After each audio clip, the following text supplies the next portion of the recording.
আল্লাহ বলেন আমার স্মরণ থেকে যে মুখ ফিরায় নিল, আমার বন্দিগি, আমার ইবাদত, আমার হুকুম পালন, আমি তার জীবন করে দেব সংকীর্ণ এবং তার হাসরের ময়দানে উঠাবো অন্ধ।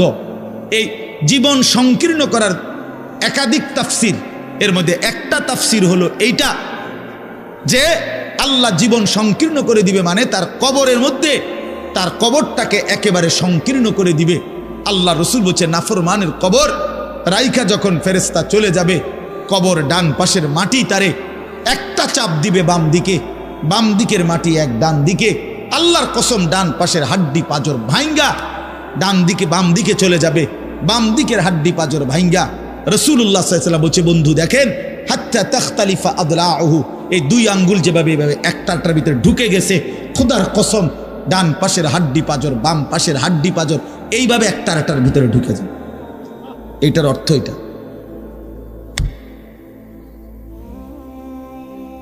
হ্যাঁ, রাসূলুল্লাহ সাল্লাল্লাহু আলাইহি সাল্লাম একদিন হযরত বারা ইবনে আযিব রাদিয়াল্লাহু তাআলা আনহু থেকে বর্ণিত, নবীজি একদিন এক সাহাবীর জানাজা পড়তে গেছেন। জানাজা পড়তে গিয়ে খালি কবরের সামনে কিছুক্ষণ দাঁড়াইছেন, তখনও ওনারে কবরে রাখে নাই, জানাজাও পড়ায় নাই। নবীজি আগে গিয়া কবরটার সামনে দাঁড়াইছে। হযরত বারা ইবনে আযিব বলেন আমরা নবীজির সাথে ছিলাম। আল্লাহ নবী সাল্লাল্লাহু আলাইহি সাল্লাম কবরের খালি এই কবরে দেখা অঝরে কাঁদতে শুরু করছে। আমরা সবাই সাহাবীরা নবীজির সাথে কাঁদতে শুরু করলাম। অনেকক্ষণ কাইদা নবীজি চোখের পানি মুইছা আজীব কথা বলছে নবী।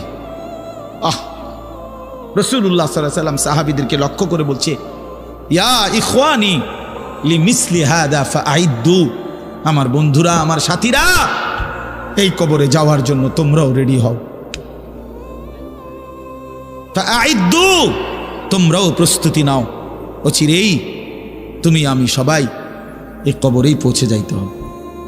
রাসূলুল্লাহ সাল্লাল্লাহু আলাইহি সাল্লাম বলছে প্রিয় বন্ধু আমার, জওয়ান সাথী আমার, সামান্য এই কয়েকটি দিনের জওয়ানি নষ্ট না করা, নষ্ট না করা, কোনোভাবেই নষ্ট না করা।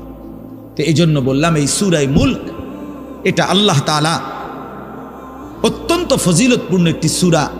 রাসূলুল্লাহ সাল্লাল্লাহু আলাইহি সাল্লাম বলছেন এটা কবরের আযাব থেকে রক্ষা করবে।